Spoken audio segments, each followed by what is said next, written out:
Hey, what's up? It's Tony from RustoleumPaintJob.com, and if you believe it or not, this is actually a Rustoleum paint job back here. We just finished it. It could use a little bit of buffing to really make it like a pro job, and I may do some buffing on it just to show you guys an example of how this thing could really look like glass. It already does look like glass. In a little bit I'll show you a zoom up on it. But if you want to learn how to use Rustoleum paint jobs with a custom effect that lasts much longer than the traditional ways of painting Rustoleum, go to RustoleumPaintJob.com right now and pick up the free report that I just wrote for you. It's about 11 pages. There's a lot of pictures in it, so I'm thinking of shortening it down a little bit, but there's a lot of pictures in it. That's why it's turned out to be about 11 pages, because I show you some examples and stuff of what you could do with Rustoleum paints. So check that site out right now, RustoleumPaintJob.com. I know a lot of guys are looking to spray or roll it on, and if you're thinking of rolling on your Rustoleum paint projects, if I could do something to convince you otherwise, I would say stick with high volume, low pressure spray guns, or like maybe an aerosol style. Okay, because rolling it on, you're not going to get the most out of your paint job. You know, you're going to have to go like 10, 12 layers of paint by rolling it on.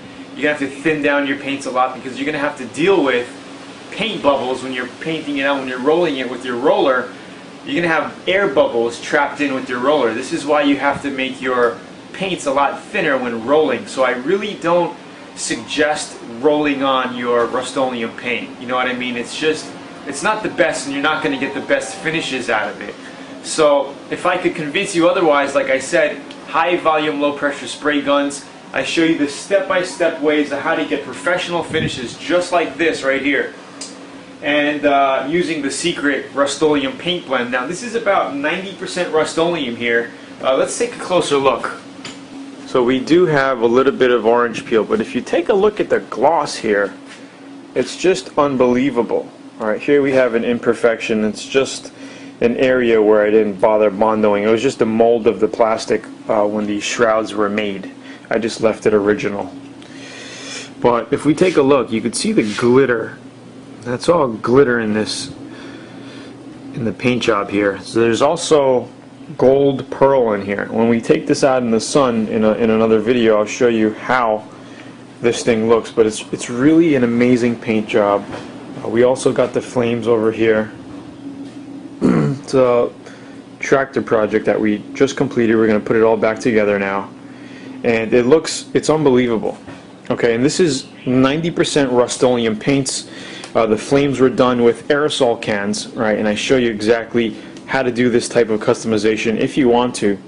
But this is actually Pro Gloss. All right, you're not going to get this with any other combination of Rustoleum paints. So if you want to learn more about how to apply awesome paint jobs like this is Rustoleum now that'll hold up to the elements and also chemicals. Alright, if I pour gasoline on this or pour thinner on it, it's not going to get eaten up like you would with the basic Rustoleum enamel. Okay, and there's certain mixtures that you have to deal with, certain flash times that you have to deal with, and I explain everything to you within the RPJ Gold course.